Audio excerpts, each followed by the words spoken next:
வணக்க மக்களே, welcome to the பென்சர் show. இன்னைக்கு ஷோ நம்ம பார்க்க போறது சர்வம் மாயா அப்படின்ற மலையாள மூவியோட ரிவ்யூ. இந்த படம் ஜியோ ஹாட்ஸ்டார் ஓடிடி ஆப்ல தமிழ் டப்பிங்கோட அவைலபிளா இருக்க போது. இந்த படத்துல நிவின் பாலி தான் லீட் கேரக்டர் பிளே பண்ணிருக்காரு.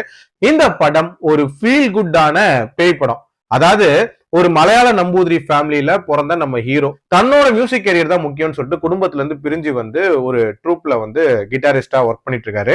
அந்த ட்ரூப்ல இருக்கிற மத்த மெம்பர்ஸ் எல்லாருமே யூரோ ட்ரிப்புக்கு போறதுக்கான ஒரு ஆப்பர்ச்சுனிட்டி கிடைக்குது.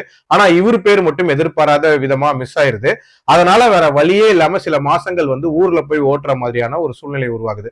அங்க இவரோட கசின் கூட சேர்ந்து இந்த மந்திரங்கள், இந்த பூஜைகள் இதெல்லாமே பண்ணிட்டு இருக்காரு. அது மாதிரி ஒரு வீட்டுக்கு போய் இந்த பேய் ஓட்டுற பூஜை பண்ணும் போது எதிர்பாராத விதமா இவரோடய ஒரு பேய் டிராவல் ஆகுது. அந்த பேய் யாரு, அந்த பேய் இவரோட வந்ததுக்கு அப்புறம் என்ன மாதிரியான சம்பவங்கள் நடக்குது, டுவர்ட்ஸ் தி எண்ட் என்ன ஆகுது அப்படின்றத அந்த படத்தோட கதை.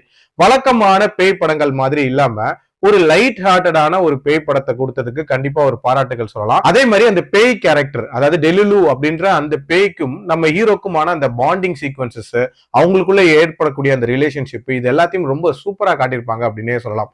அதே மாதிரி அந்த பொண்ணோட வாழ்க்கையில என்ன சம்பவம் நடந்திருக்கும் அப்படின்றத ஒரு மாதிரி மிஸ்ட்ரியாவே மெயின்டைன் பண்ணி கடைசியில் அதை ரிவீல் பண்ணுவாங்க. அது ரொம்பவே இம்பாக்ட்ஃபுல்லா இருந்துச்சு அப்படின்னே சொல்லலாம்.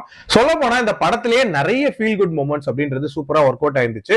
அதே மாதிரி ஹியூமரை பொறுத்த வரைக்குமே ரொம்ப அந்த வாய் விட்டு சிரிக்க வைக்கிற மாதிரியான காமெடி காட்சிகள் அப்படின்ற மாதிரி இல்லாம லைட்டான ஒரு ஹியூமரா படம் முழுக்க மெயின்டைன் பண்ணிருப்பாங்க. இன்ஃபேக்ட் நல்லாவே அது ஒர்க் அவுட் ஆயிருந்துச்சு. ஓவரால் எமோஷனலா நல்ல கனெக்ட் ஆயிருக்கக்கூடிய ஒரு நீட்டான பேய் படம். ஆனா என்னன்னா இந்த படத்தோட பேஸ் அப்படின்றது கண்டிப்பா பெட்டராவே இருந்திருக்கலாம். நிறைய இடங்கள்ல கொஞ்சம் நம்ம பொறுமையை சோதிக்கிற மாதிரியான காட்சிகள் அப்படின்றது இருக்கு.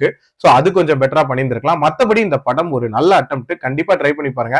என்னோட ரேட்டிங் இந்த படத்துக்கு 3.25 out of 5. அடல் கண்டென்ட்லாம் இல்ல, கிளீன் வாட்ச். மீண்டும் அடுத்த விமர்சனத்தில் சந்திக்கிறேன். நன்றி, வணக்கம்.